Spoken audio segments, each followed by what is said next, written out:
ఈ సొసైటీస్ నిర్వీర్యం అవ్వడానికి అంటే బలంగా ఉన్న సొసైటీలు కూడా నిరుపయోగంగా మారడానికి యాక్చువల్ రీజన్స్ ఎవరు మేడం? వీవర్స్ ఉంటారా లేకపోతే వీవర్స్ కాదండి, గవర్నమెంట్?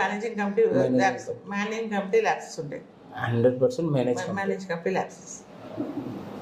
ఓకే, వాళ్ళు అవినీతికి పాల్పడి అని అని అని చెప్పను, అన్ని రకాలుగా ఉంటుంది వాళ్ళ దగ్గర. ల్యాబ్సెస్ అంటే ఒక ఇల్లు కట్టడానికి అందరూ సహకరించాలి, కూలిపోవడానికి ఎంత సపోర్ట్. ఎస్, దీనిపైన ఎలాంటి యాక్షన్స్ తీసుకోవచ్చు ఒకవేళ వాళ్ళ తప్పును నిరూపించబడ్డప్పుడు? అది వాళ్ళ బాడీలో వాళ్ళు తీసేసే వాళ్ళ పర్మిషన్ తీసేయాలి. మీ దాకా వచ్చే కంప్లైంట్ ఏంటి? మా దగ్గర ఇప్పుడు అలాంటివి ఉంటే మేము ఫిఫ్టీన్ ఎంక్వైరీస్ అలాంటివి వేస్తాం. ఓకే, ఒక సబ్యూట్ ఏమైనా తప్పు చేస్తే లావాదేవీలు అన్నీ ఉంటే ఎంక్వైరీస్ ఖచ్చితంగా జరుగుతాయి. సో ఫైనల్గా ఇప్పుడు ఎలక్షన్స్ ఏ సందర్భం ఎప్పటికు కంప్లీట్ అవ్వచ్చు మేము? ఇప్పుడు మాకు డెడ్ లైన్ ఈ మంత్ ఎండింగ్ ఇచ్చారు. ఈ మంత్ ఎండింగ్ ఇచ్చారు. ఈ లోపల అందరు లిస్ట్ అని తయారు చేసి మేము కోఆపరేటివ్ డిపార్ట్మెంట్కి ఇవ్వాలి. తెలంగాణలో ఎన్ని సొసైటీస్ ఉండొచ్చు? 407. 407.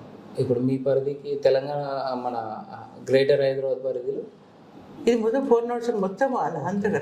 గ్రేటర్ హైదరాబాద్ పరిధిలో అంటే ఒక 250 ఉంటాయి, 200 ఉంటాయి. ఓకే, ఆ షెడ్యూల్స్ ఎప్పుడు రిలీజ్ చేయొచ్చు? ఇంకా డిపార్ట్మెంట్ మెంబర్షిప్ డ్రైవ్ అయిపోయింది, టైం అయిపోయినాక వాళ్ళు షెడ్యూల్స్ ఇస్తారు. ఇప్పుడు షెడ్యూల్ ఏమిటంటే ఇప్పుడు ఎవరెవరు బకాయిలు ఉన్నా వాళ్ళందరూ కూడా కట్టేసేయాలి.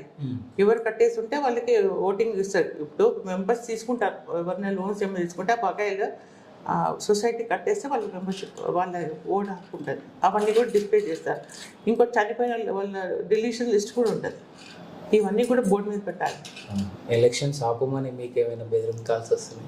వస్తాయి కానీ అట్లా ఎవరికి ఇది ఉంటుంది. కానీ ఒక్క ఫోన్ చేస్తారు కానీ చాలా తక్కువ. అట్లా ఏదో ఒకటి ఉంటుంది. వాళ్ళ తప్పులు వాళ్ళు వేరే వాళ్ళు ఇది అక్కడ గ్రడ్స్ ఉంటాయి కదా కొంతమందికి, అట్లా వాళ్ళు వీళ్ళు అంటారు. కానీ అట్లా సొసైటీ ఎలక్షన్స్ ఆపదు, టైంకి జరుగుతాయి. Okay ma'am, thank you.